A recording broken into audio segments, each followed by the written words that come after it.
Hey everyone, it's Andrew Morgan, host of the Nomcast, the Netflix original movie podcast.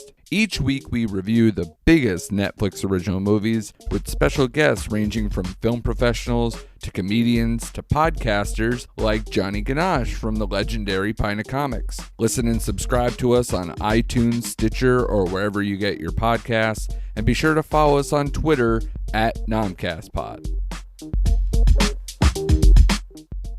Hi there, I'm Lloyd. And I'm John, and we're from Pint of Comics. As we dive into your favorite pop culture topics, we may just Occasionally use language that could be considered globaloney. what? No, I mean, Foul. exactly. Offensive. No doubt. Crass. You bet your ass. Sophisticated. What? No. Anyways, you get it by now. It's mostly just Gutter talk. And one more thing. Watch out for spoilers. Sometimes we drop them like trousers. You've been warned. Listen in.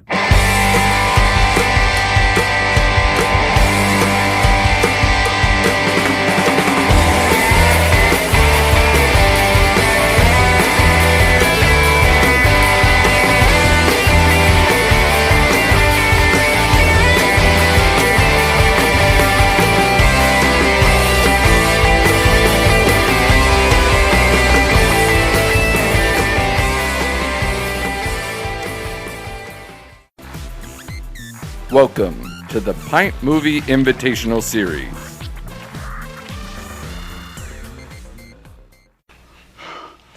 Okay, you're right. You're right. Look. It's all for you. You didn't do it for me. It's your whole life. How many bullets are left, huh, Nick? Enough for Morgan? My father? Come on, Frankie, come on. No. For anyone who isn't part of your turf? Come on. How many? Huh? All right, we're back for another week of Pint of Comics. If I'm doing my math correct from time of recording, we are some point in March of 2021. So happy March. I'm glad we got through February okay. Happy March. In Happy like March. a lion, out like a lamb. That's right. Is that a saying for March? It's a total saying. Yeah. Wow. There's a lot I don't know. I think I'm a smart guy until I talk to you, Lloyd. I'm John, that's Lloyd. Come on. And we are You're way here smarter than me. We're here with Pint of Comics. That last statement was totally bullshit that Lloyd made, but that's cool. This is episode, we're nearing episode 180, so happy to that too. Pint Movie Invitational night tonight. We have a guest on, picked a movie. We're going to get into that in a second, but first I got to always check in with Lloyd. Lloyd, what's going on? You're fully recovered from the COVID. You sound great. You look great. How's everything going? I am fully recovered. I feel great. I don't know if I look great, but glad to hear it. Everything's going good. Living the life now. I'm editing the episode today that comes out this week, and it's the episode where you had COVID. Where I sound pretty hoarse. You sound like a bag of shit, my man. I knew it the night we recorded, and I saluted you for being a soldier, but listening to it back, I'm like, maybe we shouldn't have done that. Sorry about that. No. I got that shit at work, man. No, you were fine. You were on game, but you literally sounded like someone dragged you through like a mile of broken glass. Yeah. But yeah, good thing that you made it through that A-okay. All right. So tonight our guest is a friend we met through, I don't know, I guess met through Larry. She's always on the Saturday night watch parties. She joins us with our Friday the 13th series we've been doing for the last 8 months or so.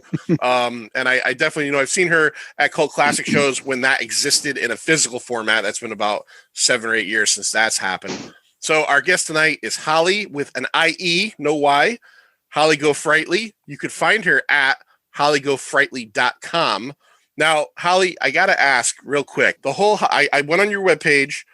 What is the essence of, describe it better than me, right? Like you're a super fan. You go to conventions, you meet people.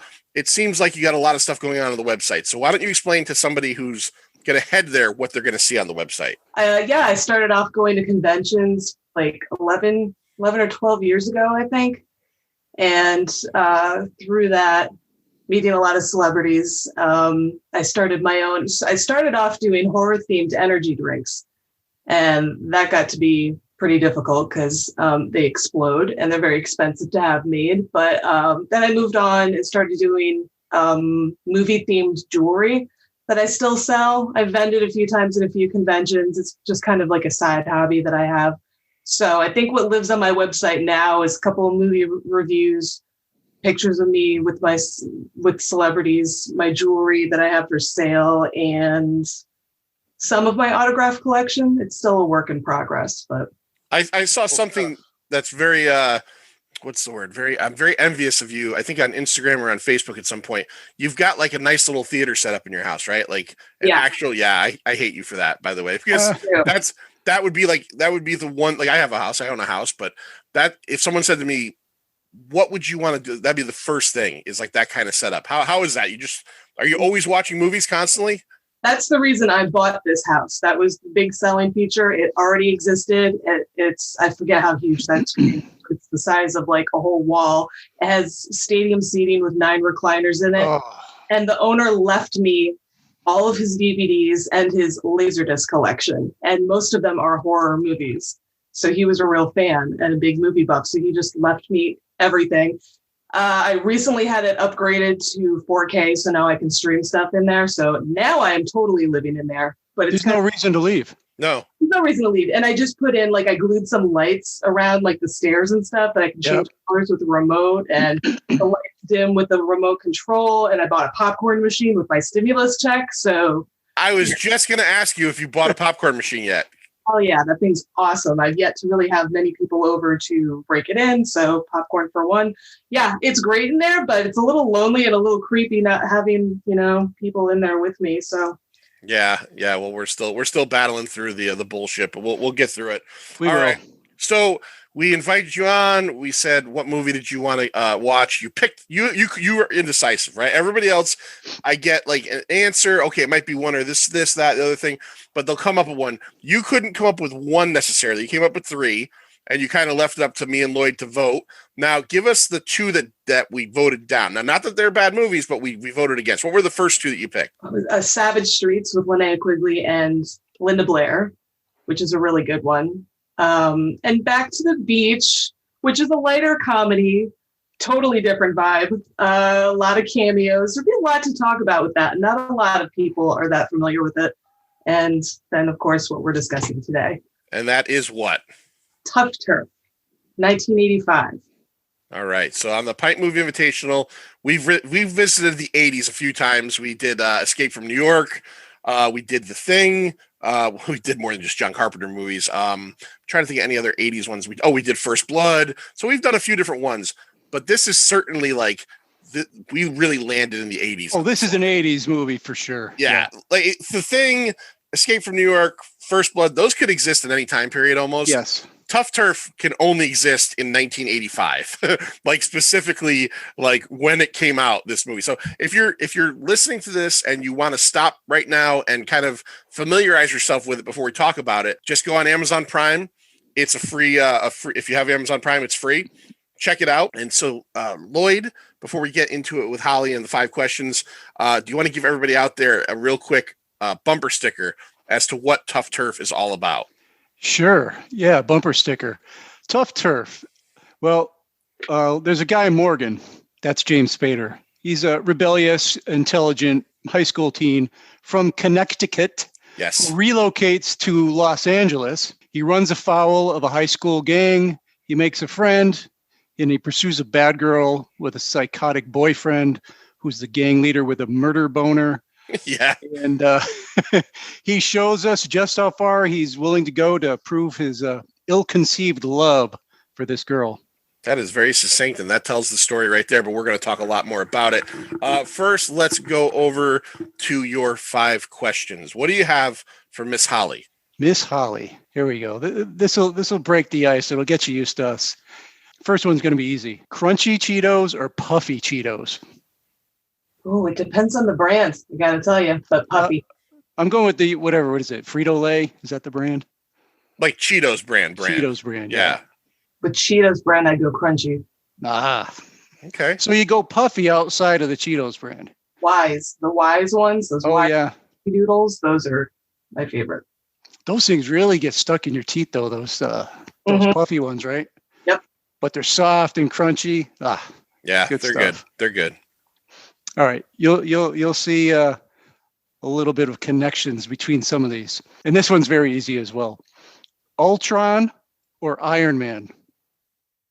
Iron Man. Yeah, that's the only answer. Really. That's a good answer. I see what you did there. You see what I did there? I see what you did on that Maybe one. the Yeah. audience will see later. Yeah. It's Too Late by the Jim Carroll Band or So Tough by Jack Mack and the Heart Attack. It's Too Late for sure. That song rocks. I would pick All the People Who Died, but that's like too obvious. Yeah. All right, here we go. Audrey Hepburn or Bridget Bardot? Audrey Hepburn. Of course. Hollie GoLightly. And finally, The Abyss or Titanic? The Abyss. The Abyss is a great movie. The two James Cameron water movies. Now, I want to throw one in there because every few guests, this was a very controversial one time, and every few guests I bring this up again. Not every guest. I'll bring it up with you, Holly, and we already talked about a snack food a second ago. Starburst. Okay. What was the exact question, Lloyd? It was what's your favorite Starburst, or was it did you pick rank the flavors? Rank the flavors. Now, I'm just gonna rank the flavors for me because I want to see where a certain one falls for you. So you've got pink, strawberry, red, cherry, lemon, and orange. Yeah. So pink, which is strawberry, right? Yep. So the pink one's my favorite, then the red cherry one, then the orange one, then the lemon. Jesus Christ, man. You and me are very much in line, except the last two would be switched. I honestly, I can't believe all the people saying that pink is the best Starburst. It's my favorite. And a little bit of trivia that no one needs to know. I can fit 6 unwrapped Starbursts in the roof of my mouth. What do? Just stick them up there with your tongue? Yeah, like a retainer. Just let them sort of melt into place. I have a very high palate, so I would always just like tap them all and just shove them up there as a kid. Wow, that's a flavor burst. Yeah, that's a lot going on up there, with because those are square and rigid, and be careful, don't choke on those. Nut together and do a little rainbow at the roof of your mouth. It's a good time. All right, so now that we've talked about the Starburst debacle of 2021, that's been continuing now for a while, Lloyd, why don't we jump into Tuff Turf? What are we going to do? So we start with cast, right? Let's start with who's in this thing. All right, so Tuff Turf. You've got there's a big cast, and I'm going to stop after about 25. Yeah, that's a joke. James Spader as Morgan Hiller. Y'all know who James Spader is. I don't think we need to elaborate at all on him. He's the new kid in town. Then you've got Kim Richards. Can I jump in? Yeah, go right ahead. I'm going to jump in real quick on the James Spader thing. Two things I noticed about Spader right off the bat. A, James Spader has never struck me as a guy that would have like a jailhouse spade tattoo on his arm, but he does, and it makes sense. He does. Spader. Number 2, and this is just kind of a Holly. You this might be a dumb question, but you live in Connecticut, correct? Yes. Okay, I get it out there, like in pop culture world and movies and everything. Does Connecticut really earn the reputation it gets of being like the hoity-toity state? Like every time Connecticut is focused on in a movie, it's the characters go to yacht clubs. I don't know about you guys. I'm not in a yacht club. I know Holly has a movie theater in her house, but I'm not at a yacht club. Never been to a yacht club. Holly, do you feel that Connecticut gets this weird reputation in movies only? No, in real life too. I lived in Virginia for a few years, and like everyone down there just assumed I was some like, city slicker or, preppy or whatever. It's like, I grew up in like cow country. I grew up on a dirt road in the middle of the woods with farmland, like nowhere near a city, and, near Mystic, Connecticut, which is pretty snotty, but no, I've never been on a yacht, and I don't know how to ski, but yeah, I think people just have this thought about what Connecticut is, and especially maybe it's an 80s stigma too. I don't know. Yeah.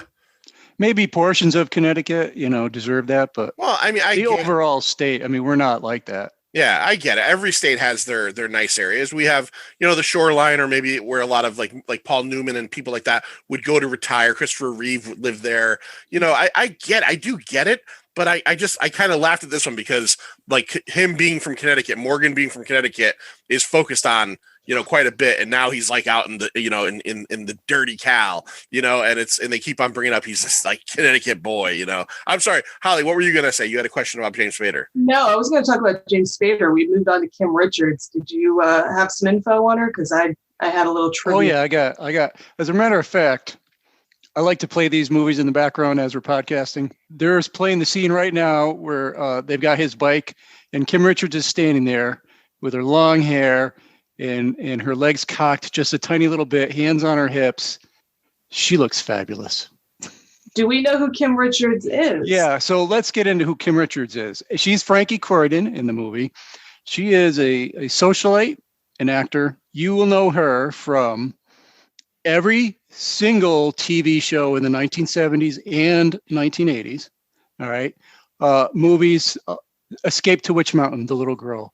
She was in Black Snake Moan. That was her last big movie, I guess. She is a Real Housewife of Beverly Hills. Yeah, I read that. I couldn't believe that because she's. Oh yeah, I see her all the time. My wife loves that stuff, and she's always on the TV. Go ahead, Holly. Most importantly, she's Paris Hilton's aunt. Exactly. I'm getting there. Yeah. Her sister is Kyle Richards, who was a major star. Well, a kid in Little House. She was in the movie The Car. You were in that together. Yep. And she is the aunt. Kim is of Paris Hilton. See, for me, I think she's most like as soon as I started watching this, I recognized her face and I kind of, started looking up. The thing for me being a kid of the 70s was she was the little girl in Escape from Witch Mountain. Yeah. Yeah. That's the one I put first because being our age, I mean, that's definitely what we know her from. Yeah. Okay. But all right. She was in just a ton of stuff. So she kind of ended up, now you might know this better from watching the show. I don't watch the show, but I was reading today. She's a socialite, Real Housewife of Beverly Hills. Yep. She's been married or I think it was engaged multiple times to men of a certain stature. One Very of them, high wealth. one of them was a guy that was like a criminal essentially. And he was killed by a hitman. Right. He was some kind of, I didn't write it down, but he was some kind of, one of these guys fucking around, trading or whatever it was. On the phone with her in 1991, a guy blows him away while they're on the phone together. So yeah, there's some crazy shit going on there. Yep. And it's funny. I don't recall when we first picked this movie and I turned it on to watch it. I hadn't recalled seeing it before. But as soon as I saw Kim Richards standing on the street corner, I immediately recognized it and remembered that I had seen this before. I've seen, obviously growing up in the 80s, I've seen a million 80s movies. I've never seen this movie before, but I could tell you as soon as Holly picked it and I looked it up, the poster was on the video store wall when I was in Middletown, Connecticut as a kid. Oh yeah. The poster of him like squatting down and her standing behind him and Robert Downey Jr. and the other girl standing there immediately hit me like a fucking ton of bricks.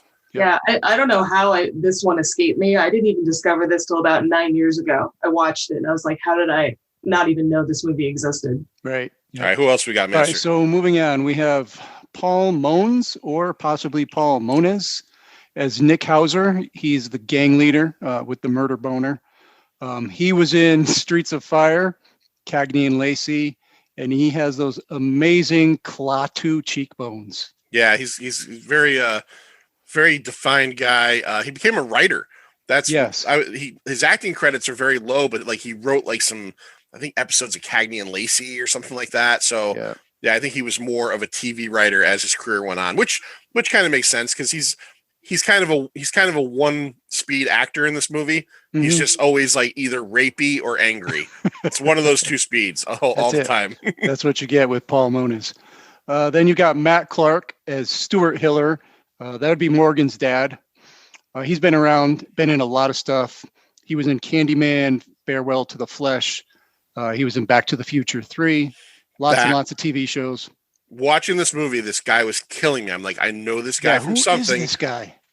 So I'm just thinking he must be a familiar TV 80s face. And then I realized Back to the Future 3, he's the bartender that comes up with the when Doc drinks the one shot and gets knocked out and they need him to wake up, he makes the go juice, the wake up juice. Yeah. So, and I was like, that's fucking Matt Clark. And then you got his wife, Claudette Nevins, as Mrs. Hiller, Paige, Morgan's mom. She was in Star Trek Insurrection, Melrose Place, Beverly Hills 90210. No, Beverly Hills 90210. The movie Sleeping with the Enemy. And again, a lot of TV stuff. Holly, did you feel the same way as me? Did you like his dad and hate his mom? Yeah, I have notes, but yeah, she was. Well, we'll get into it, but she was not a sympathetic character, and she seemed to really resent her husband and her kid. Yeah. But Yep. I loved her older son, but we'll get there. Oh, yeah. Oh, God. Brian. Then you've got Brian. Robert Downey Jr. as Jimmy Parker, basically Morgan's only friend, I guess, and amazingly, a drummer for the Jim Carroll band. Yeah. The poor drummer from the actual Jim Carroll band didn't get to be in this movie because Robert Downey Jr. had to play the drummer.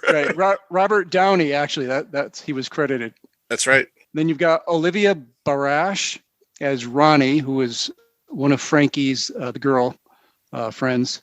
She was in Soap, Charlie's Angels, Little House, Repo Man, the Patty Hearst movie. A lot of people in Little House on the Prairie in this movie. Of course. Yep, including Matt Clark. Then you have, now this one's got a sad story. Katya Sassoon. You might recognize the last name there. She played Ronnie, who was another of Frankie's friends. I'm sorry. She played Feather. Yeah, she played Feather, the other friend. She was a singer, model, actress. The daughter of Vidal Sassoon.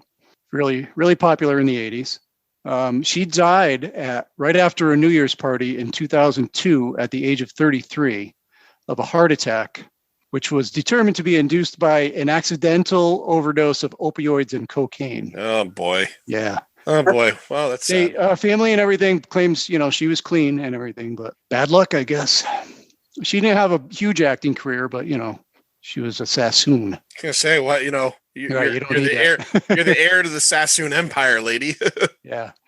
Yeah. A couple more here. Now you've got Bill Byers as Brian Hiller, Morgan's older brother. Very preppy, weirdly, I don't know, Oedipal character. Yeah, very bizarre character. And again, going back to the Connecticut thing, the way that we know Brian is a yuppie is that he wears his sweater around his neck. Yeah. Which I've actually never seen anyone do. I've lived in Connecticut my whole life, and I don't know people who do that. Holly, as a woman, is a guy with a sweater around the neck, is that a red flag? Is that like a go the other way, or is that like a good look? Oh, it's a terrible look. Yeah, that's awful. And I guess awful. That's strictly 80s. And then what happened in the 90s? They started tying flannels around their waist. He had some TV roles, but his biggest deal was the daytime CBS soap opera Capital. Never even heard of that. I used to watch that, or at least my mom watched it and I saw it. I was a Channel 8 guy. He died of complications due to AIDS in 1992 at the age of 37. Jesus, we've gotten into the sad portion of the casting here. Yeah, exactly. And then the last two, not much. I didn't get a whole lot of acting credits, but they did work from the 70s to the 2000s.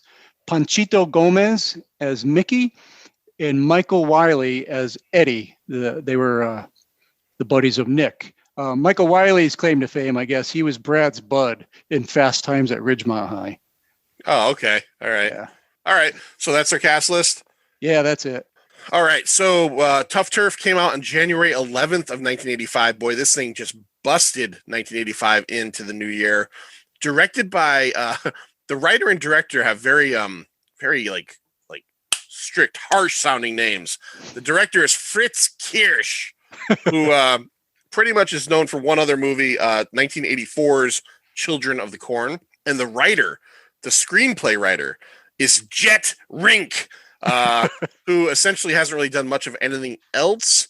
And the story credit is given to Greg Collins O'Neill and Murray Michaels, another couple guys that really didn't do a whole lot. So there's not a lot to be mined in there, but we like to give credit where credit is due. Yeah. Did you get the music? I did not get the music. If you have that, would be Jonathan Elias. Basically, you get the synthesizer sort of background that sort of drives the action. Yeah, essentially 1880s movie soundtrack is kind of Correct. what it reminded me of. Yeah. All right. So Holly, why don't you bring us into this movie? What is what this whole movie basically starts because of one thing happening, and it's how the movie starts. Give us the idea of what happens here in the beginning of the movie. Well, the intro credits, the dramatic music, I think it's Marianne Faithfull singing. And we get this montage of somebody riding a bicycle through the dark streets of the city. And we come across, we're introduced to Frankie, who's very Lolita, standing on the corner of the street by like a bus stop. And then she comes over to this older gentleman and asks him for some change. And he's kind of total lech with her. And he's kind of like, oh, yeah, it's a little late for you to be out, isn't it? Or out alone. And she's like, oh, I'm not alone. And so while this was happening, he doesn't seem to notice this gang that's approaching. Like, how can you not notice? Yeah, this guy's not looking around. Not at all. He's like focused on her. And it's totally creepy. It's totally pervy. And so her boyfriend and his little gang, I don't know if they have a gang name at all, but they come over and mug the guy. Our bicyclist just happens along at just the right time and, intercedes and busts the whole thing up so that the guy can get away or whatever. And he seemingly just rides off unscathed except for a slash on the back of his jacket. Yeah. Did you notice where that slash came from? Like, one of the guys, or I don't know which friend it was, but it was an antenna. An antenna off a car. Yeah. He slashes him and rips his back patch up on his leather jacket. Now, so essentially we got the Spader character. You may be thinking he's like 10-speed Batman, right? Like keeping the streets of, it was Reseda, California, by the way, where Daniel from Karate Kid lives, because it was like Reseda Hardware was right behind them. Now I got a question. Now I want to start us off on the right foot. We kind of learn as this movie goes along that Morgan has been kicked out of other schools in Connecticut. Rich kid, but he's kind of, he's always getting in trouble. They never really focused on what he did, but he's a troublemaker of some sort. As this movie goes along, and we'll get into it, he gets deeper and deeper in with this gang wanting to kick his ass. It all starts from this one thing. Did he do that, what he did in the beginning, to save the guy, or was he just being a troublemaker? Like, I guess what I'm trying to say is does he kind of deserve the shit that he gets through this movie? Because I kind of felt like, it was a noble thing, but I'm not sure if he did it for a noble reason. Holly, do you think that he was being noble, or he was just being a troublemaker and just continued with it for the rest of the movie? I just think he's drawn to like these troubled situations, because I don't think that he actually saved the guy's money. I think they still got away with his money, right? Yeah, but I think they were going to beat the shit out of him. Yeah, so all he did was kind of, thwart their attempt to beat the shit out of him, and that was really it. He didn't really do anything, and just kind of like disappeared. I don't know. We've got kind of a Johnny Lawrence, Danny LaRusso situation going on here, and with the girl, and just wrong place, wrong time, just getting involved in things he shouldn't be getting involved in. Yeah. One of the things I wrote down about this movie was it was like Romeo and Juliet meets the Karate Kid. Little West Side Story in there. With West Side Story, James Dean. Yeah. Rebel Without a Cause. Which is what Footloose was. Little Romeo and Juliet. Yeah. It definitely felt like there was a bag of stuff thrown in the 5 pounds in a 10-pound bag. Yeah. Or the other way around, 10 pounds in a 5-pound bag. 5 pounds in a 10-pound bag would be you'd be so much. Well, then room. you could put that in a pillowcase and beat him with it. Yeah. Well, we'll get to that. Can we also note that while he's like cruising in to save the day or whatever, he's humming an old 50s song. Bebop a Loobop. Yeah. Right. Yeah. And so throughout the movie, like Nick, our bad guy, keeps calling him Bebop. Yeah. Because why? 50s music? I don't know why, but whatever. Oh, okay. Yeah. Yeah, that makes sense. Yeah, he's there's a lot of stuff going on that I'm not really sure of. So the next day he goes to school. He's riding his bike on school property. The security guard tells him not to. He eventually ends up in the principal's office. The principal straight out tells him, look, like, I know what you're all about. I'm not going to deal with your shit here. And I thought that was a refreshing scene. It wasn't like, we're going to get through to you here, Nick. We're going to make you, what's his name? Mason? Morgan. We're not going to make you a bet. We're just leave. Don't pull this shit here. And he kind of has a meet cute with the Robert Downey Jr. character. I am so confused by the Robert Downey Jr. character. I have questions. I want you guys to answer the questions about the Robert Downey Jr. character. So Robert Downey Jr. plays Jimmy Parker, who he meets. And for some reason, I can't tell whose side Jimmy's on at any point. Because in the beginning, he knows that Morgan is in trouble with the gang. So he gets a knife and gives it to Morgan and says, you're going to need this to defend yourself. But then later in the movie, for some reason, I don't understand, he's got the gang leader's car. Like, the gang leaders entrusted him with the car. No, that's not. Well, this is all right. So this is another question I have with that. When he gets the car, Morgan's like, why do you have Nick's car? And Nick is in jail. And I guess Nick called Jimmy's brother to pick up his car. So Jimmy, That's it. but I'm not clear on whether or not Jimmy's brother is in the gang as well, or they're just friends. Yes, because that was my other question, and I know we're jumping ahead, but at the end of the movie, when there's the final confrontation is going to happen, Morgan goes to Jimmy's apartment and has like a discussion with a character we've never seen before that I feel like we're supposed to know is Jimmy's brother. Did I miss that? Did we meet this character earlier? I know I didn't fall asleep in this movie. No, I don't think we met him, but we know his name is Donnie because they have a conversation when they get in the car. That's when he mentions his brother. And he said, yeah, I wanted to join a gang, but my mother wouldn't let me because my brother Donnie did. So we hear about him. I don't think we've met him. Yeah, that's all it is. Okay. All right.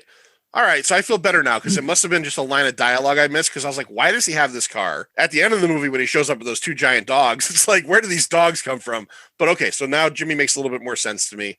Jimmy is also, and again, I'll go to Holly on this. Jimmy is also, if you notice, irresistible to women in this movie, right? Like Ronnie is in love with him. When he walks into the what was it, the Mac Attack or whatever, their bar, the go-go dancer climbs out of her cage to give him a kiss. Are you buying 1985 Robert Downey Jr. Holly as like this guy or no? Yeah, because he's funny. He's the comic relief. And this is he played this same kind of character in was it Back to School? Same kind of thing. So the little sidekick, all the good snappy one-liners, but he's a really nice guy. And it's Robert Downey Jr. I don't know. And Yeah, he's irresistible. So yeah, Manser, you were about 18 around this time. Let's just say high school era. Did your hair ever look as good as James Spader's? Because this guy has got a coif unbelievable in this movie. I did have decent hair. Mine was down the middle. He had more of the side part. Yeah. I had the down the middle part, feathered back, hair dryer, brush. I had all that. Yeah. Okay.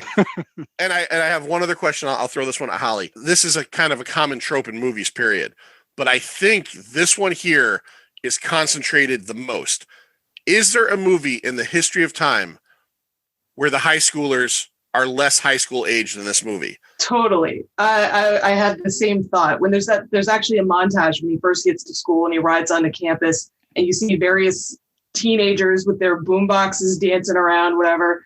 And Nick was my biggest red flag there. I'm like, because when he recognizes Morgan outside, he says, "Hey guys, we're going to class today." I'm like, does he even go to this school? He's like 30. I'm going to school today. Yeah. Yeah. I'm like, and clearly there's no dress code. Did you see what he's wearing? He's dressed like one of the Warriors. Yeah. No shirt, open vest. I noticed the Warriors connection too. Yeah, the earring, the bandana. And I'm like, he looks way too old. Plus, there's a lot of underage drinking going on, unless he is of age. And he is, I don't know. Yeah, he seems definitely much older than anyone else in this film, for sure. I felt like everybody in this high school it looked more like a NFL locker room than like a high school. Everybody was 30 years old. James Spader was probably 27 at least in this movie. Now I get it, that happens all the time, but it just seems like this one movie they really didn't even attempt to get anybody of high school looking age. Feather and Ronnie and the other girl there, I don't know, none of them felt like they were anything less than like a college sophomore to me. So I just wanted to make sure that wasn't just me. All right, that's not just you. Okay. These kids are all older. Yeah, Jesus. And man. they're all very good dancers, and they're all choreographed perfectly. Oh, yeah. Yeah. Well, there's a lot of stuff going on here. I mean, Spader is a phenomenal piano player and singer. Kim Richards is a phenomenal dancer. They've all got a lot of skills. Fucking Robert Downey Jr. is the drummer for the Jim Carroll band. So, they're all doing some good stuff here. So Morgan goes to school and they destroy his bike. We'll just get right to it. They bully him in the weirdest bullying scene I've ever seen before in a movie. It felt more like something out of a Mad Max film where like they're riding his bicycle around and Kim is on the handlebars and what's the bad guy's name again? Nick is riding it around. They're taunting him. And then you got the guy in the 327 Camaro who's like revving his engine. They're doing donuts. It all feels like something out of the Road Warrior. Nick goes down and I don't know. Does anybody think that there's no way that they could have just hit that bike out of his hands without him getting hurt? No, that thing went flying like Gage's sneaker in Pet Sematary. Yeah, that's right. Yeah. Just yes. Did you notice he engaged the brake too right before he hit it? Oh, I don't think I did. Yeah, there's a quick scene where you see his hand on the handlebar and he hits the brake just for whatever reason. So these punks destroy his bike. And his mother tells us, as she's yelling at him with no sympathy at all, that this bike was how much, Holly? $500? Was it $500? Yeah. And this also reminded me of Karate Kid too. There was a whole scene with the bike getting busted up. Only that mom was actually nice. You know, she's like, "What happened to your bike? What's wrong? Are you okay?" And like, it's just a bike. That is the scene where Daniel does tell his mom, "I just want to go home." He throws his bike in the dumpster, and that's of course where we get the Mr. Miyagi meeting. We don't get that here there's no Mr. Miyagi for Morgan. Morgan is a glutton for fucking punishment. That's the only way I could say it. Lloyd, I know, you as a young man, I'm sure there was a girl out there. I know it happened to me. It happens to everybody. You're smitten with, but like, at what point do you stop at the locker room, like soap party beatdown? Cause that's where I stop. Yeah. With keys and locks and God Locks. knows what else. Oh my God. Yeah, I know. I'm stopped before that point. Yeah. He just keeps going. It's like he doesn't want to give up. Can I also ask, like, this all progresses very, very quickly. This is his first day at school. He hadn't even officially met Frankie yet. In fact, we don't even see Frankie in school. We don't see her again till the whole bike incident. And so what? He's just suddenly in love with her on a look. They don't know each other at all. And like, it's just that glance, Yeah, this all transpires very, very quickly, and it escalates at this party that we're about to go to at the warehouse coming up. I'm glad that you mentioned that this place is called the Warehouse, because jumping ahead to the end of the movie, when Nick tells him to meet him at the warehouse for the final showdown, I looked at my wife and said, "The warehouse? Like this girl's dead." Because me, I'd be like, fuck, there's like 800, you're like in this big city in California. But then I realized that's the name of the club. I didn't realize that.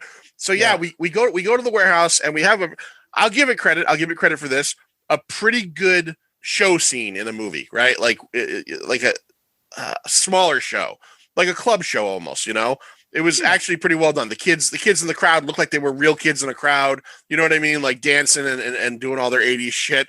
And then you get the Jim Carroll band, which again is probably most popular for two things: people that have died, and Jim Carroll wrote The Basketball Diaries, which was the film that Leonardo DiCaprio and Mark Wahlberg were in, that chronicled his youth as like a heroin addict, right? I mean, he was a drug addict. Yes. Yeah. So that is the band in the movie, and they play some good tunes, man. Yeah, they're actually pretty good. It's a fun show.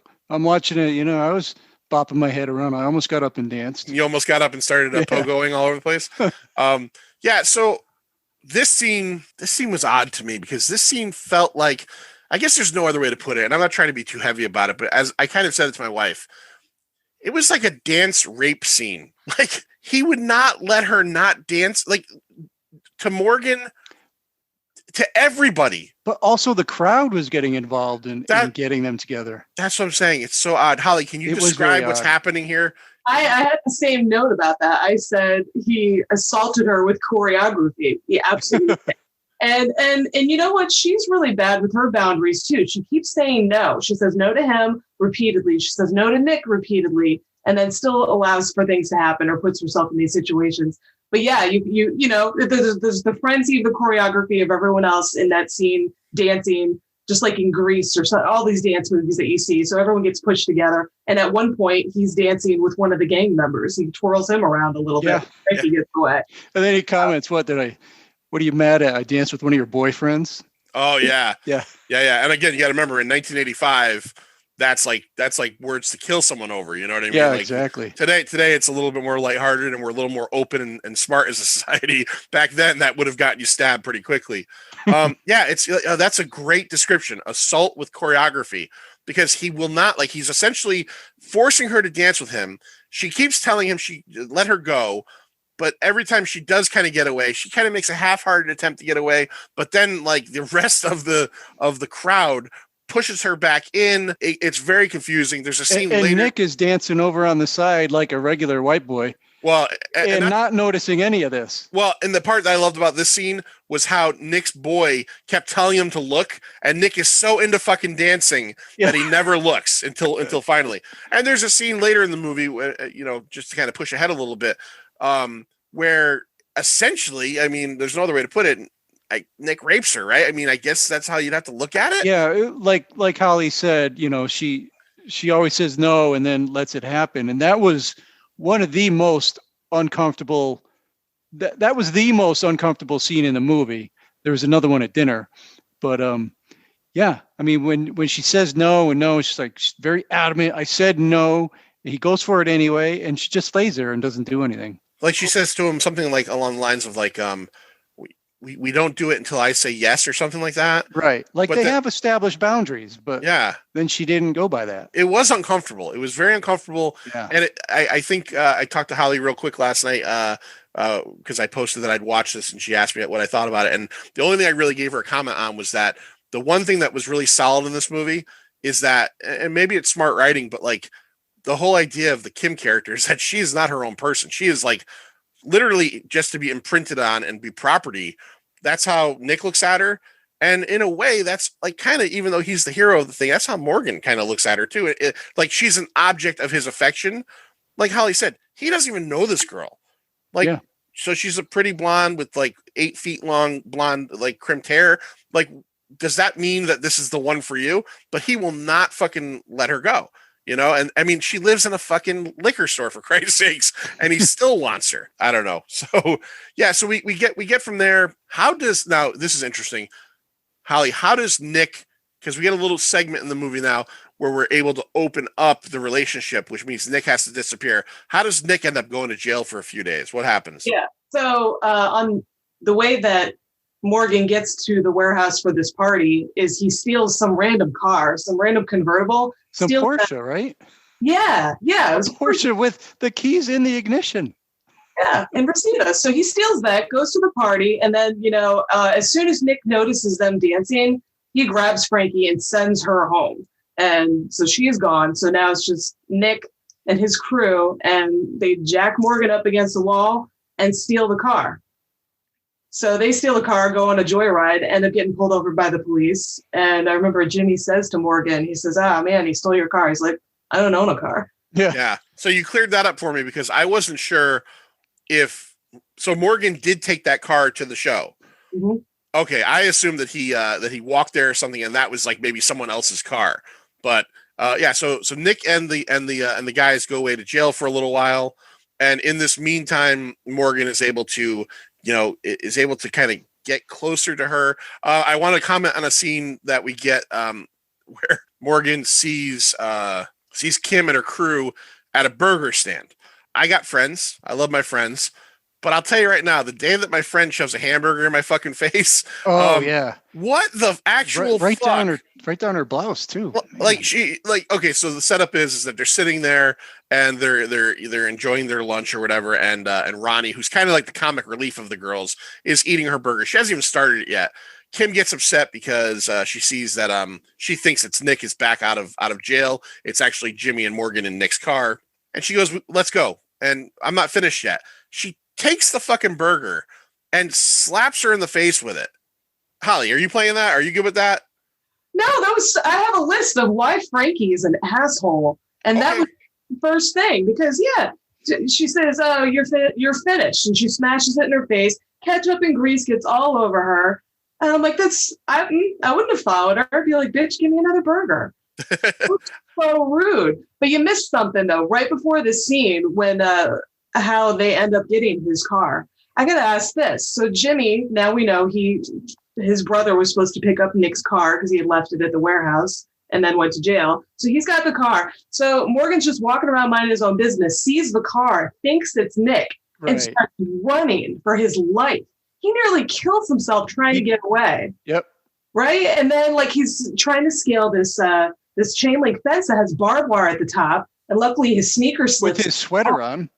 You're not going to get over that with a sweater on. With a sweater on, and he falls on the ground, and then the car just like stops within inches of within inches of his face. And then the door opens, we see sneakers, and it's Jimmy, and he's laughing. I'm like, why would you do that? Like, why would you let it go on for that long? You just roll out the window and be like, hey, buddy, it's just me. Don't kill yourself. Rude. That was another reason. That was another reason that I was questioning Jimmy's. I get it. He's his friend, but like, yeah, he literally, it's not like he chases him a little bit and goes, okay, it's me. He gets him to the point where he's trying to climb over barbed wire. And I'm pretty sure if he could have gotten over it, he would have let him get over it. But no, he's just being a dickhead. I want to hear though. I want to hear some more of your list as to why Frankie's an asshole. Because I agree with you. I think that she's, again, I'm saying it. Morgan's a dick too. Nick is a bad dude, and he goes way too far at the end. But there are points where I'm almost like, man, like this guy's just asking to get his ass kicked. So he's not great either. But what is Frankie's deal? Well, I mean, our first introduction to her is her helping her boyfriend and his gang mug people. So clearly she's a part of this, and so she's an asshole for that. She's an asshole for the burger incident. Okay, and we're getting to this now. So her boyfriend has been in jail, I'm assuming overnight, possibly one day. And what is she about to do? Well, she's going out with Jimmy and oh yeah, Morgan. They go to the that's when they go to the country club. The country club, which is a pretty good scene. Yeah, it is a good scene. Yeah. It's very Ferris Bueller's Day Off. And at first she protests. She gets in the car because she thought it was Nick's car. She gets in. And then once she knows, she's just like, no, let me out. But she doesn't really try to get away from him because she's into this. She wants to go along for the ride. She could have left. She could have bailed. She could have called a cab anytime she wanted, but she goes for it. And then after having this very touching scene where she opens up to him and says that her mother died of cancer a year ago, he's like, I'm sorry. And she's like, so you want to go dancing? Then she takes him to a club and like dances around, strutting her stuff, flash dance style around the whole club and ends up sucking face with him. So it's like, she's an asshole. Yeah. She's definitely not being virtuous either. I told my wife as we were watching it, I said, if I was like at this club, just like having like a quiet drink with a friend or somebody, and I had like a plate full of like, an appetizer, and she's dancing on maybe 1985, maybe like if I was 20 years old, John would find that like hot, like, oh, this hot girl's dancing on my table. Like me now, I'd be like, get the fuck off my table. What are you doing? Because she literally, there's not a section of that bar / whatever it was a club, a nightclub, that she doesn't like stomp all over. And to the musical stylings of, and this, I guess this is a real band because they're in the credits, Jack Mack and the Heart Attack. Yeah. More like Jack Black in the Heart Attack. Did you see that he kind of looked like him? Kind of sounds like him? It was a similar look. He did. It reminded me of like a Blues Brothers meets the Tower of Power. Right. It was like a bluesy, jazzy, horny. Yeah. Not horny. Oh, I know what kind of horny you meant. But you know what I meant. Saxophone. Which was actually, the music, this movie, it jumps around. The tone of this movie jumps around. It's never consistent.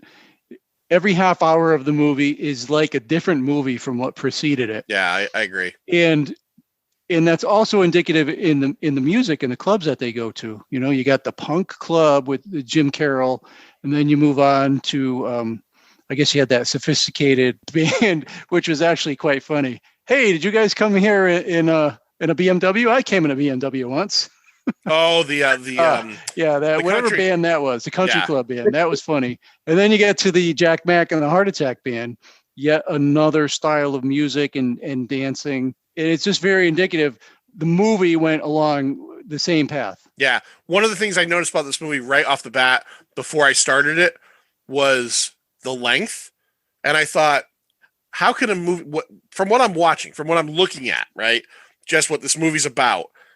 This seems to me to be the perfect hour and a half long movie, but this movie's nearly 2 hours long. Almost 2 hours. Yeah. And I think it could, we'll get to the end and we'll rate it and everything, Good, Bad, or Ugly, I think this could have been edited down a little bit tighter, because there just seems to be so many repetitious scenes of Morgan, coming on to shit. Why can't I remember her name? Kim, and then him getting some kind of Kim, Frankie. right? Frankie. Kim is the actor. Yes, Frankie. yeah.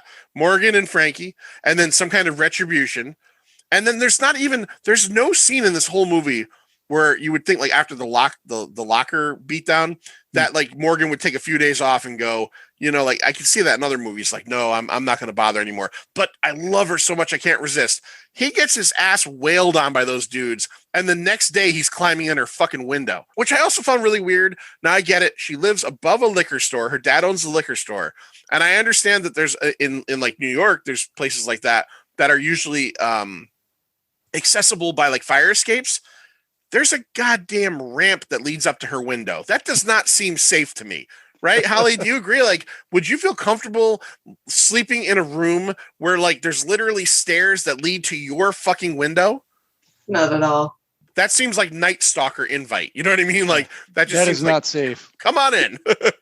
Yeah. Can we say also too that this movie came out before Say Anything, and he was out there with the radio outside her window. That's right. Unfortunately, he wasn't playing In Your Eyes, which I think probably didn't endear as many people as. Yeah, she told him to shut it off. Yeah, like right away. Yeah, they're a weird couple. They're definitely a weird couple. Yeah. So as we go along a little further, we kind of discussed this, but I wanted to bring it up. The idea of Connecticut again being this hoity-toity place is infirmed in the fact that Morgan can go to a country club and run it like a boss. He gets them in for free, all due to the fact that he has these Connecticut country club skills that none of us fucking have. I thought that scene was great. He knows that Fridays are juniors days. Like, is that a rule? Like okay, in elementary school, Friday is pizza day. That's pretty much across the country. Is every country club in America Friday Juniors Day? I don't know if that's true, but again, the screenplay is working with this idea that everybody from Connecticut knows the best ways to work upper crust society. Yeah, we're all skilled in that. We're adept. Now, I do have a question. I have a question about this Manster, and I'll ask you and Holly. At one point, Jimmy shoves an entire loaf of bread down his pants that he's going to steal. They're throwing food in their That's a big pockets. loaf too. It's a huge loaf of bread. The guy, the maitre d' or whatever he is, the guy who's running the desk, catches him and takes it out. What does he do with it after that? Oh, you got to get rid of it. He puts it back on the table. Right.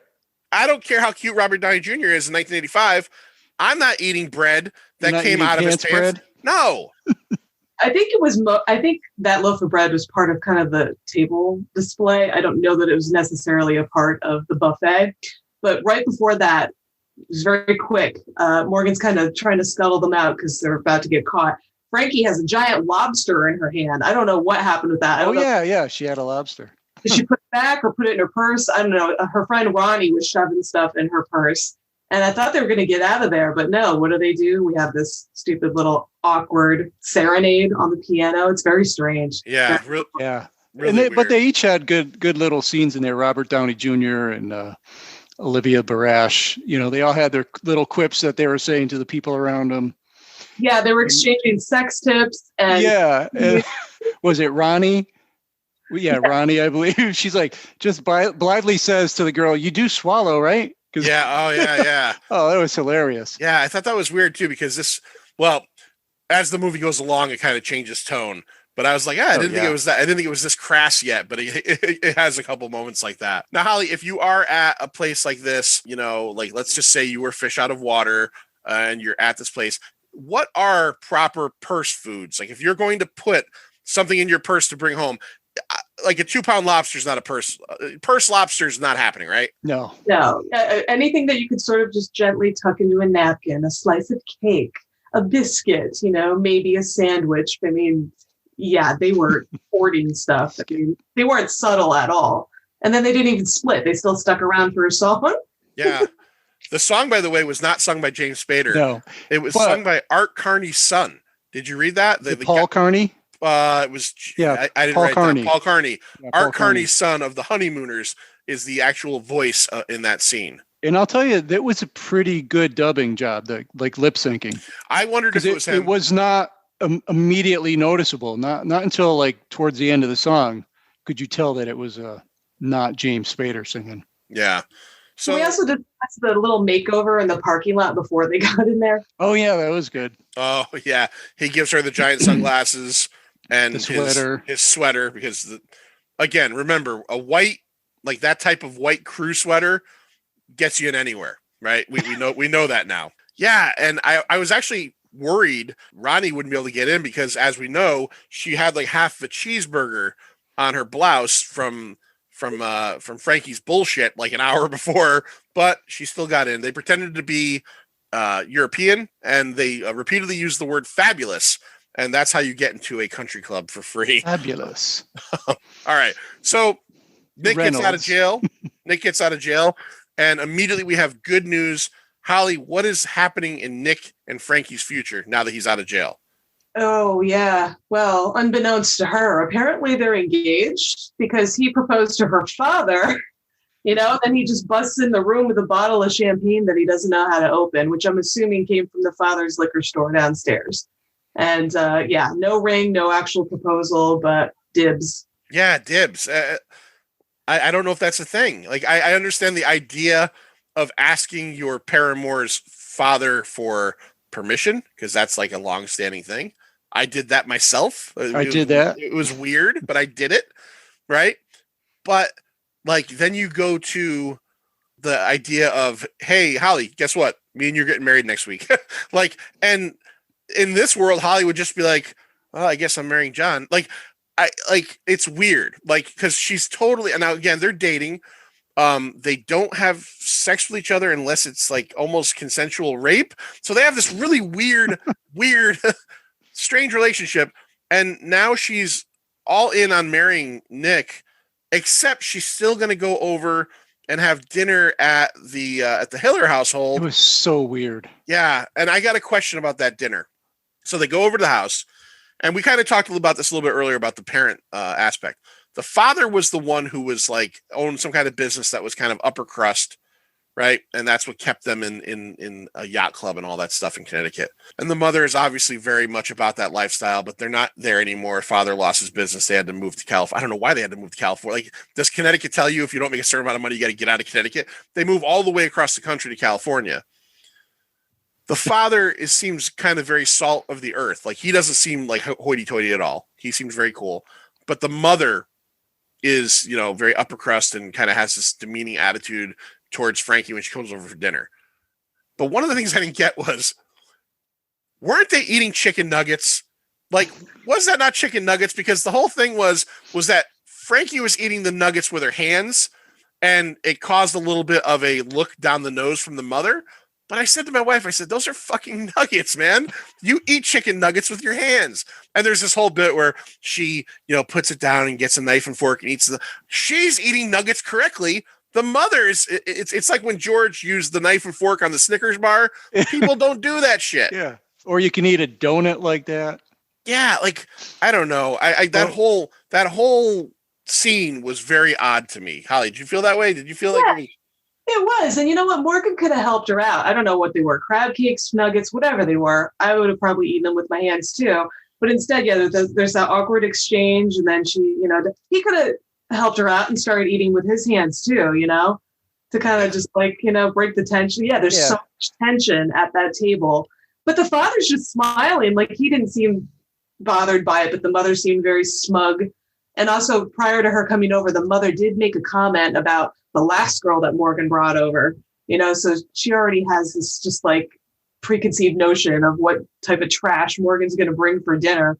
But she tried to make polite conversation with her, which turned left like so quick. I don't know. Took a hard left turn. Yeah. Right? Frankie overreacts a lot, like in a big way. It was an honest mistake, and it wasn't anything malicious. And she just spills her wine, water, whatever she's drinking, which ruined her dress. It was clear liquid. I don't think it ruined her dress.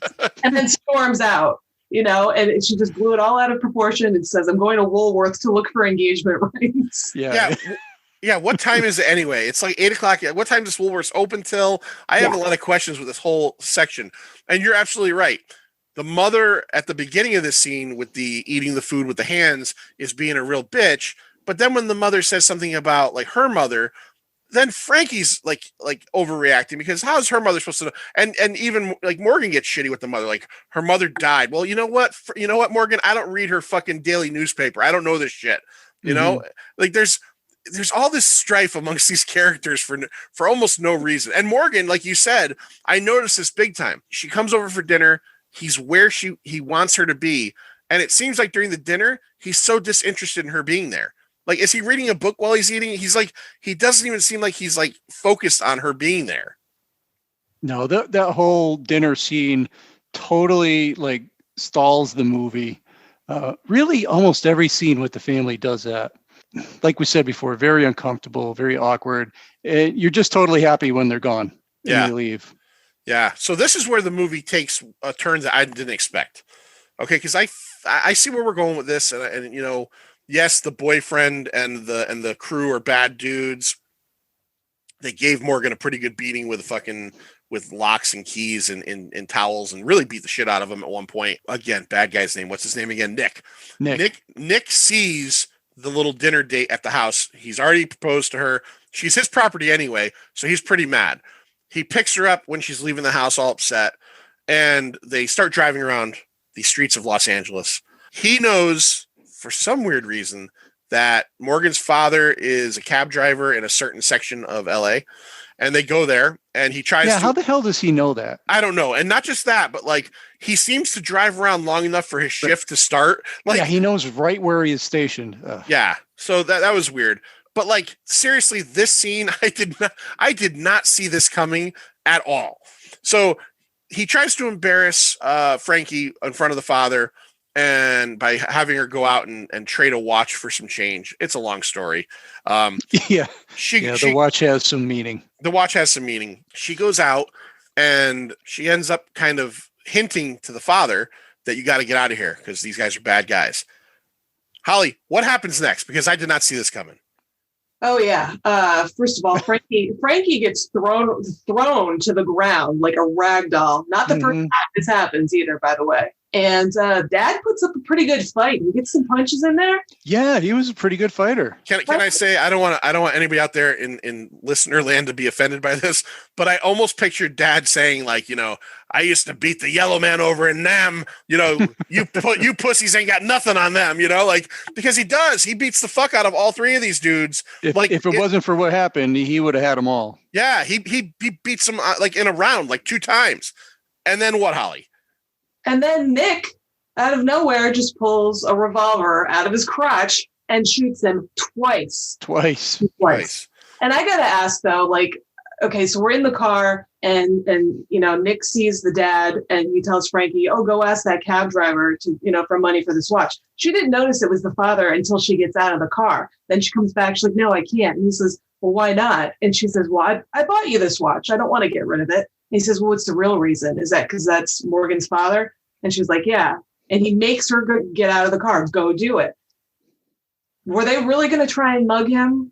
Or was the intent all along? Was Nick planning to shoot him? Like, why else would Nick have a gun? What's the point of shooting him?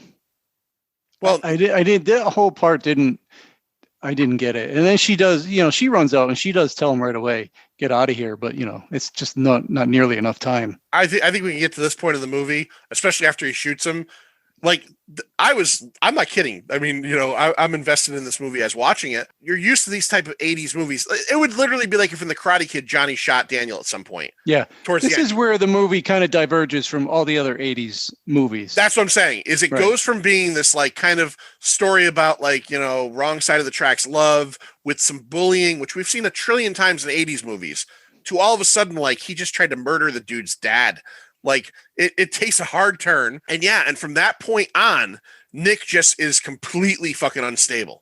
Like he tries to kill the dad. We find out through a little bit of dialogue that the dad's going to make it, which I was relieved at. I didn't want the guy to die. I felt terrible. I'm like, good, the guy's going to live. Although here's another part I think is just kind of weird is I'm not a father, but like, I'm thinking to myself, if I'm a father and I got a teenage son, right? and I've just been shot and I'm in the hospital, I'm in a coma. I hope he doesn't like take that time to fuck some girl. Like I felt like that was so inappropriate of James Spader's character to like his dad's dying in the hospital and this is the part where him and Frankie decide to consummate their love. I was like, this is such bad timing, like everything you do, Morgan, is fucking wrong. Am I wrong, Holly? Is this the wrong time? It is an awkward time, but it's also awkward because Morgan's been jumped like 2 or 3 times already, beaten with locks. And Frankie's just gotten assaulted and she's all bruised and battered because you see him patching her up and then they have sex. So they're both like bruised. Now is not the time to be getting it on. You're like, ow, ow. But this is not the first time you've seen this in a movie with someone dying in the hospital or whatever and people getting it on. I've seen it before. I can't think of an example right now. I'm sure I have too. But I've seen that before. But it's just an awkward time. I mean, yeah, I don't know if that would be the first thing on my mind. Like maybe people just need some kind of something positive. I think they're trying to make it like, oh, this is like now they're in love. You know what I mean? Like even though their love is not earned. Because there's nothing about this love that's real. There's no love here. It's literally like an attraction on his end for no reason other than she might be intriguing to him, and then on her end. It's just the fact that she just like, I guess Nick is the wrong guy. And okay, well, this guy seems to like me. The love story here is bad. So we find that out. And then Nick goes to the liquor store and beats the shit out of her dad, throws him through a case of fucking sangria, throws her down, kidnaps her, brings her to the warehouse where we had the concert earlier in the movie. And then essentially, tells Morgan, meet me at the warehouse or she's going to get fucking killed. And we got to believe it at this point now because he tried to kill his dad. He doesn't know the dad's not dead. He wanted to kill the dad. So now we go into another level of movie where this is now like the final showdown. You know what I mean? Like we established earlier in the movie that Nick has a couple of little like air dart guns. So he gets his air dart guns out and he goes and leaves a note with Jimmy's brother saying, apparently I'll be at the warehouse. And we get the final showdown. And Holly, it seems like a scene out of a Batman movie. Am I wrong? Like this whole bit? Yeah, I mean, we've got everything. The weapons that are being used in this scene, there's a board with nails, there's a fireman's axe, you got the guns, some dogs are going to come into play, a lot of hand-to-hand fighting, punching, and they're just bloody and beat to hell. They just keep going like Street Fighter style. When he swoops at first, he like knocks out one of the gang guys and then like ties him up. And then, ties him to some sign that's rigged to fall at just the right time to knock out the other two. And then he swoops in on the rope to like knock Nick down. Yeah, it's pretty crazy. Yeah, who does shit like that? Batman. I mean, the Spider-Man, Batman, anybody with a man at the end of his name. So we have this epic fight. It just seems like Nick is getting the upper hand. He's just about to fucking he's going to kill Morgan. And Jimmy shows up with a couple of fucking gigantic, like German Shepherds or I don't know, Rottweilers or whatever, lets them go. They take care of the other 2 gang members, go after Nick. Nick gets a shot off. Let me ask if you guys felt the same way. Did either one of you think that Jimmy got shot in the dick? At first, I thought that he shot him in the crotch. It was a thigh shot, but it was so fast. I went, oh my God, he shot him in the balls. I didn't think that, but that's funny. Okay. I thought he got shot like it looked like a thigh, yeah. Yeah, I thought it was lower in the leg, but he grabs his thigh when he falls. Yeah, so Jimmy goes down. He's not a factor anymore. And then Morgan and Nick end up on the top level, and they're fighting. And Nick does the horror movie thing, I think, 2 times in this fight, where Morgan knocks him down and he comes back again. Now, here's a question I have, because they don't tell you in the movie, because this is essentially the second to last scene of the movie. So they're up pretty high, probably I don't know a story high or whatever. And Nick goes to take Jimmy or Morgan out. Morgan moves and Nick falls through the railing and falls, to the ground. Is he dead? We don't know. Who cares? Let's dance. Exactly. Again, exactly. Now here's something I read that was interesting, is that after this scene, the original ending written was that Jimmy and Morgan and Frankie were going to go to get their to do their SATs. So it was supposed to end on like a note of like almost positivity in terms of like these characters are moving forward. They're all going to go to college and everything. But instead, the bad guy falls off of a fucking, a scaffolding. We don't know if he dies. And then we get like this really weird, like dance scene ending. I don't know. Were you puzzled by that, Hollie, at all? Yeah, we don't know if Nick's alive, if the dad made it. What happened to the brother? Did they graduate high school? Did they stay together? Did they break up?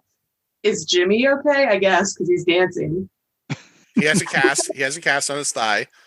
They get together. They go back to the Club 60. I think it was called Club 60 with Jack Mack and the Heart Attack, and they have this really weird, almost like end credit scene where James Spader and it's almost like out of character where they're singing along to Jack Mack and the Heart Attack singing the last song of the movie. There's no closure in this fucking movie at all, which is weird for a movie that we just spent 2 hours on. Like, again, like you said, we don't know if Nick dies.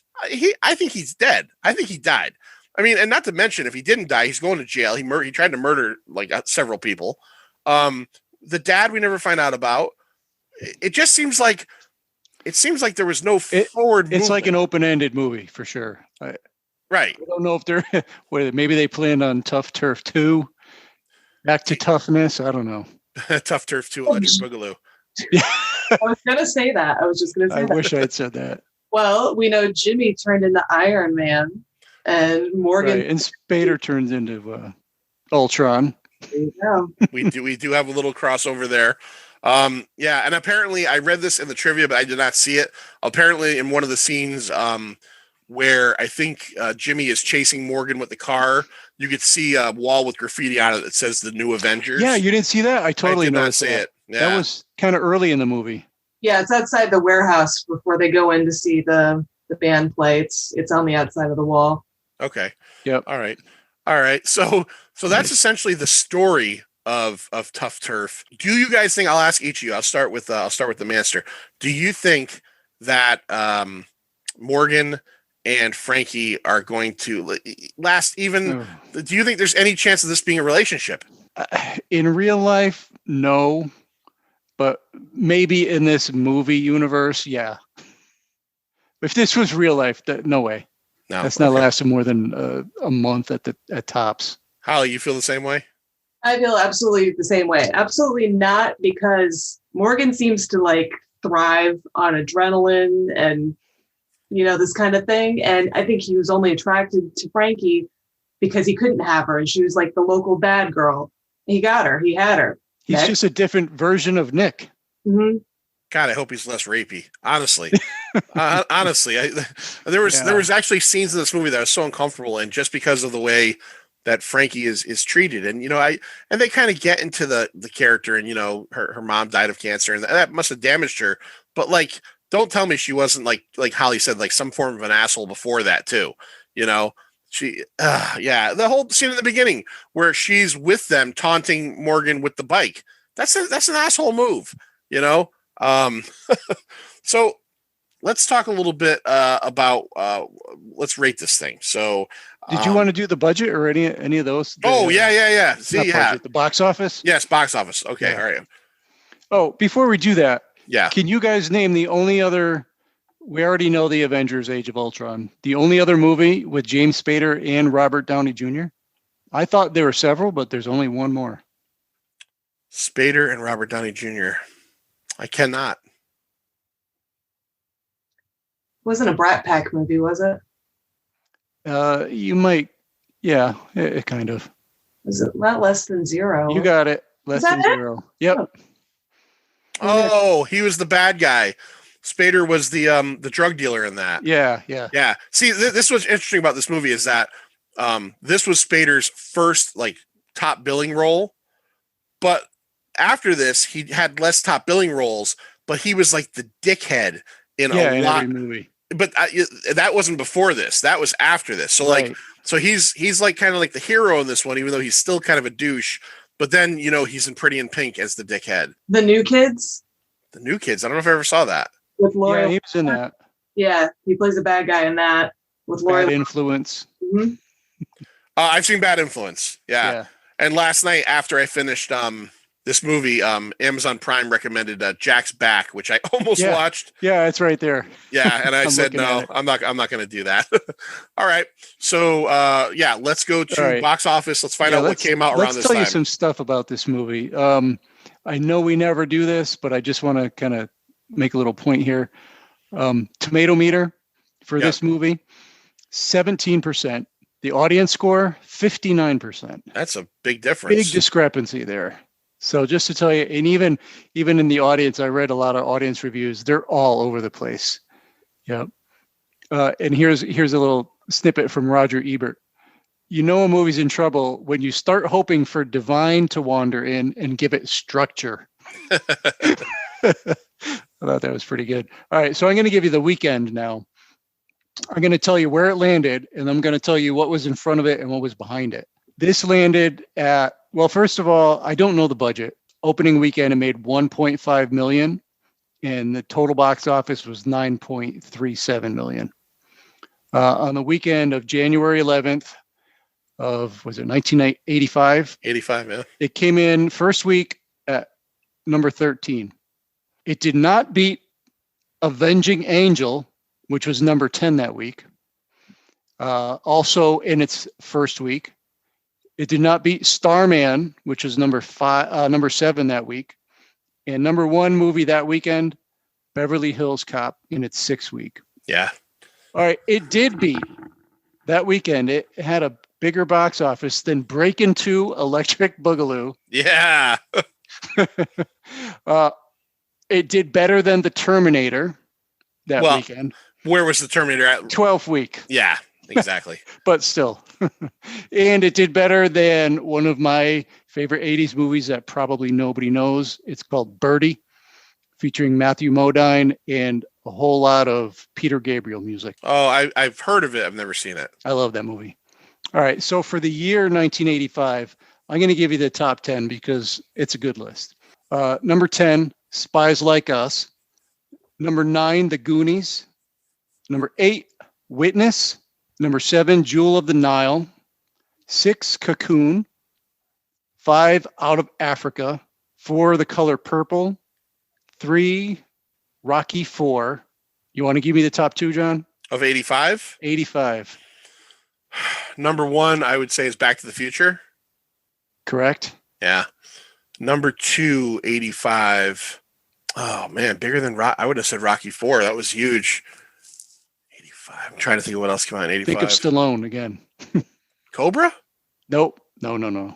Oh. Rambo. First Blood Part 2. First Blood Part 2. Yeah, that was a big fucking movie. So Tuff Turf came in at number 89 that year. Some movies that it did beat. The Man with One Red Shoe. Tom Hanks. Yep, Tom Hanks movie. Transylvania 6-5000. Oh, man. I saw Jim that in the Cotta. theaters. Jim Cotta. Jim Cotta did better than Jim Cotta. Overall, did better than Avenging Angel, which beat it in its first week. And a favorite of ours, Day of the Dead. Ooh. Yeah, it beat Day of Dead for the year? Yeah. Yep. Day of the Dead made $5 million. Tuff Turf 9.3. God damn. Yeah, right? That's hard to believe. So, Holly, out of all those movies you just heard, some of the ones from 85 in there, what are some of the favorites you heard? Were there any that are particularly big favorites of yours? Oh, yeah. Huge Goonies fan. Huge Back to the Future fan. 85 was an excellent year for movies and music. Yeah. So that's why I never heard of Tuff Turf, because I was busy watching those things. Yeah. Well, yeah. And it probably really lasted in the theaters like a week or two. I'm sure it didn't have much of a play. You know, I don't remember ever seeing this. I remember the video poster. So we talked about 85. We talked about what was in around it. I like that format, Manster. Why don't you keep that? All right. Why don't you keep that? Well, we can. It's a nice way to place how it did against things. So let's start with. We'll start with the Manster. We'll end up with Holly because she's our guest, and we'll find out what she rates this. Now, the standard Pint of Comics rules apply: 0 to 5. 0 being an absolute fucking shit fest. 5 being, oh my God, this is the best thing ever.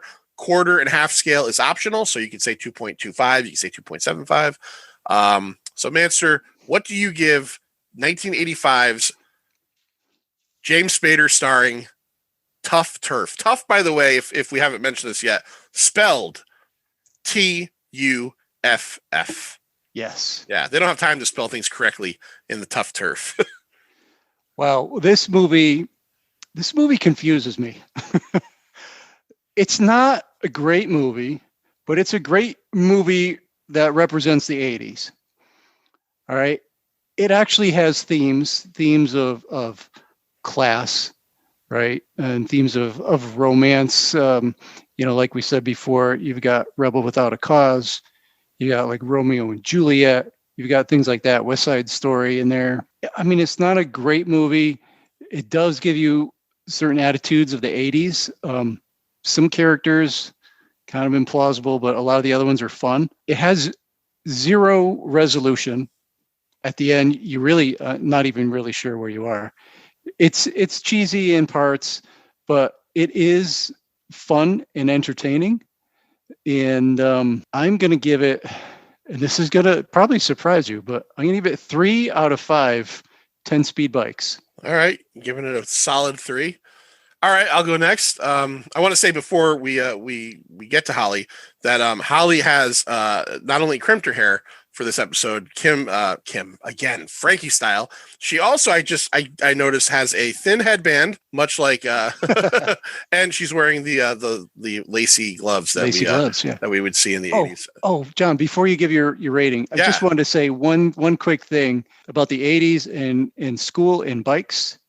Did you notice no kid has a backpack? Everybody's carrying their books, just like we really did in the 80s. Well, and not just that, but it's also because everybody's 42 years old in this movie. So yeah, well, when I was in high school in the 80s, I never had a backpack. Nobody had a backpack. You didn't need a backpack. You didn't need a backpack. You had a fucking trapper had a locker. Keeper. You had a trapper keeper. The trapper keeper. Yep. Right, and it used to have like a lenticular cover. Yeah, Holly, my kid, he's in 6th grade. He has a 30-pound backpack. Yeah. Holly, did you have a trapper keeper? Were you of the age to have a trapper keeper? Yeah, I have a trapper keeper and a backpack and a lunchbox for a while, but yeah, keeper for sure. Love that. All right. So Tuff Turf 85. I'm not going 3. I'm not at a 3 for this thing. I did enjoy watching this movie. I'm not a filmmaker, but I felt like if you handed me this thing, I could trim it down to a more manageable length. I would also, if you had to hand me like the writing reins, I would definitely want like maybe a little bit of resolution at the end.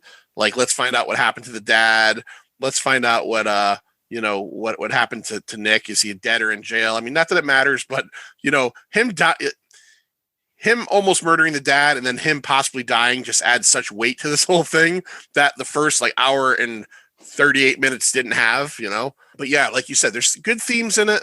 Good music. It's got a great soundtrack. It's got a great, so many 80s movies, is that the case because the benefit of hindsight? Maybe, you know what I mean? But we all, it's in some way, shape, or form grew up in the 80s. So we have an attachment to that. Good performances. Spader's good in it. It's kind of weird to see Spader then and now because, he's aged, but now he's kind of like heavy set, bald Spader. And this was like beautiful coif of blonde hair pushed over to the side. It was cool to see Robert Downey Jr. In something, from so long ago. Again, I just watched Weird Science a few weeks ago. He's in that as well. And he's in a ton of stuff back then. But yeah, I feel like the biggest thing in this movie is that the two main characters that you should be rooting for are both kind of like shitty people. Like Morgan is kind of, again, as we discussed earlier, like there's really no reason for him to be into Frankie, and Frankie's kind of a douchebag. And then when you get past the douchebagginess of it, you kind of have the sadness of the Frankie character as to like kind of like how her position in life and what she lets men do to her. And Morgan is kind of doing it as well, to a lesser degree. So that stuff was a little bit off-putting. I would say I enjoyed this enough to give it a 2.25. I give it a 2.25. It was I didn't hate watching this. I had a good time. I love the 80s, so it's always cool to see something from the 80s that I haven't seen. So a 2.25 for Tuff Turf. All right, Holly, it's up to you now. Oh, I got to give this a 3.5. That's what my wife gave it, by the way. Yeah, I mean, again, like you just said, it was nice to find a good 80s movie with a solid cast that I'd never seen before. So watching it as an adult, I don't know if I would have liked it when it came out. I was too too young to appreciate that. But I was a huge, huge Footloose fan. And this is so similar that like it pairs well with that, but it's a much meaner, mean-spirited version of Footloose. Mm-hmm. No, it's not as lighthearted. Yeah, it's pretty malicious in a lot of parts. I wish that they had kind of, I don't know, I would have liked to flesh out the Frankie character a little more to find out more about her other than the superficial stuff that we see. And, you know, she's obviously completely fucked up over her mother dying. And how long has she been dating Nick? And how long has this abuse and manipulation and gaslighting been going on? I'd like to know what happens to the gang after this. If any of them made it out. I know the dog went after one of them. A couple of them got knocked out. Did they all go to jail? Did they have any remorse? Like, what's their story? I'd like to find out more. I wish there was some more. I wanted more Robert Downey Jr. because I loved his character so much. And it was like really good bromance between the two of them. So I liked seeing them together. And like, I think it was pretty solid acting all around. Like everyone played it real straight. Like how she could keep a straight face sitting at a piano with him lip syncing to her, that cheesy ballad, you know, like they all played it really, really like seriously. And I don't know. I don't know that I'd say it's an endearing love story. I mean, it's all pretty trashy. And like you said, the love is not earned. And I don't think it's going to last, but I don't know. I liked revisiting these characters because I just watched this again a month ago and I rewatched it again yesterday for this with closed caption on, taking my notes. And I'm like, yeah, I think it has good replay value. And I think it would pair nicely as a double feature with like Footloose or some other popular 80s movie. And yeah, good soundtrack. It checks a lot of boxes for me. I think multiple watches, it increases your enjoyment of it. And I think if John watched it again, he might go higher than, what'd you say, 2.25? 2.25. I give it 2.25. And yeah, I think you would go higher if you watched it again. And again, my ratings aren't like indicative necessarily of what I think the quality of the movie is. It does have to do with rewatchability factor. I do think that it's a little bit long for what they're doing. And I guess the central point of the movie is this wrong side of the tracks love story that isn't really a love story. That's what kind of bothers me about it. Like, you know, like you kind of get, like Pretty in Pink's a good example. You get why Andrew McCarthy falls for Molly Ringwald's character. You know what I mean? Like, because they share, there's scenes where they actually seem to share connection. And in this, it's literally, you know, wow, your hair is 8 feet long and I'm new in town. Sometimes all it takes is a look, man. I guess that's what it is. Yeah. All right. So that was fun. Holly, thank you for coming on and picking Tuff Turf. The next time we'll have you on, we'll do a triple T episode. We take a movie that everybody hates, says is trash, and we discuss it and then rate whether or not we think it's trash. So that'll be the next time we have you on if you're game for that. Oh yeah. Thanks for having me on. This is Hells fun. Yeah. Absolutely. Do you want to send anybody to the website? Do you want people to check it out or? Yeah, you can stalk me if you want. I'm on all the social media platforms with Hollie GoFrightly, Hollie with an IE. Yeah, no Y for this, Holly. That's Bush League bullshit, Holly. Holly with a Y. All right, Manster, you want to tell everybody where they can find Pint of Comics and then get us out of here? Yeah, check out our website at pintofcomics.com. Subscribe anywhere where you are listening to this podcast right now. You can subscribe there. We put out episodes weekly. Subscribe to the YouTube channel. You get your podcast there and video reviews. On Facebook and Twitter, it's at Pint of Comics. And on Instagram, it's at Pint_O_comics. And remember, this is Connecticut. Everybody here has insurance. That was a great fucking line. I forgot about that. This isn't Connecticut. Not everybody has insurance. See ya. It's over, Johnny. It's over. Nothing is over. Nothing. You just don't turn it off.